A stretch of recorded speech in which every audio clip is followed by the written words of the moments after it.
Sir क्या मैं अंदर आ सकती हूँ? हाँ आ जाओ। सर वो मैं आपसे ये पूछना चाहती थी कि आपने सभी एम्प्लॉयज़ की सैलरी उनके अकाउंट में ट्रांसफ़र कर दी है, लेकिन अभी तक मेरी सैलरी मेरे अकाउंट में नहीं आई है। क्या मैं आपसे पूछ सकती हूँ कि क्यों नहीं आई है? हाँ मैंने तुम्हारी सैलरी अभी तक तुम्हारे अकाउंट में ट्रांसफ़र नहीं की है, वो उसका कुछ रीज़न है। तुम मेरे पास आओ, मैं तुम्हें बताता हूँ। पास? जी अनुष्का, तुम इस कंपनी में कितने लंबे टाइम से काम कर रही हो और देखो तुम्हें इस कंपनी में कितनी कम सैलरी मिलती है। तो मैं सोच रहा था कि तुम अगर सही से काम करोगी तो मैं तुम्हारी सैलरी बढ़वा सकता हूँ। सर ये आप क्या कर रहे हो? छोड़ो मुझे। सर ये क्या बदतमीजी है? अगर किसी ने हम लोगों को ये सब करते हुए देख लिया तो वो मेरे बारे में क्या सोचेंगे? अरे तुम उसकी टेंशन मत लो, इस तरह कोई भी मेरे ऑफिस के अंदर नहीं आएगा।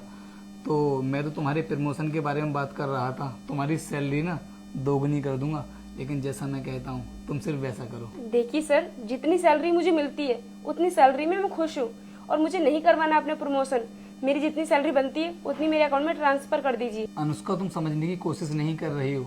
देखो जिंदगी में आगे बढ़ने के लिए ना ये सब तो करना ही पड़ता है, और वैसे भी ये सब आज के टाइम पर ना नॉर्मल है। सर नॉर्मल होगा आपके लिए, मेरे लिए नहीं है। मैं पैसों के लिए ये सब नहीं कर सकती। मैं तो तुम्हारे फायदे की बात कर रहा था, लेकिन तुम ये सब बोलकर अपना नुकसान करवा रही हो। देखो मेरी बात मान जाओ। सर प्लीज आप ये सारी बातें बंद कीजिए, क्योंकि मुझे घिन आ रही है आपकी इन बातों से। और सर अगर मुझे पहले मालूम होता कि आपने इस वजह से मेरी सैलरी मेरे अकाउंट में ट्रांसफर नहीं की है तो मैं भूल कर भी यहाँ पर कभी नहीं आती। तुम भूल रही हो कि मैं इस कंपनी का मैनेजर हूँ और तुम्हें सिर्फ वही काम करना होगा जो मैं तुमसे कहूँगा। इसलिए मेरी बात को मान जाओ और मेरे साथ। और अगर तुम मेरी बात नहीं मानती हो तो तुम अपनी इस नौकरी से भी हाथ धो बैठोगी। सर मुझे नौकरी से निकलना मंजूर है, लेकिन ये सब करना नहीं। चलती हूँ मैं यहाँ से। जा कहाँ रही हो? आई हो तुम इस ऑफिस में अपनी मर्जी से? रुक जाओ मेरे बेटे, मैं तुझे आशीर्वाद देती हूँ कि अगले सोमवार से पहले तुझे एक बड़ी खुशखबरी मिलेगी और जो भी तुम्हारे मन की इच्छा है वह भी अवश्य पूरी होगी। लेकिन बेटा तुम भी मेरे सच्चे भक्त हो तो इस भले इंसान की वीडियो को लाइक सब्सक्राइब करके जाना। तथास्तु मेरे बेटे। लेकिन जाओगी मेरी मर्जी से। छोड़ो सर। सर आपकी हिम्मत कैसे हुई मेरे साथ जबरदस्ती करने की?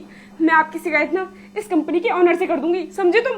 तेरी इतनी हिम्मत कि तूने इस कंपनी के मैनेजर को थप्पड़ मारा? तू शायद जानती नहीं है इस कंपनी के अंदर मेरी क्या वैल्यू है, और तूने ना एक मैनेजर के ऊपर हाथ उठा करके बहुत बड़ी गलती की है। देख अभी भी मैं तुझे समझा रहा हूँ कि तू मेरे साथ चल, मैं सब कुछ भूल जाऊंगा। सर अभी तो मैंने आपके ऊपर सिर्फ हाथ ही उठाया है। अगर आपने दोबारा से मेरे साथ बदतमीजी करने की कोशिश की ना तो मैं आपका मुंह तोड़ दूंगी। साली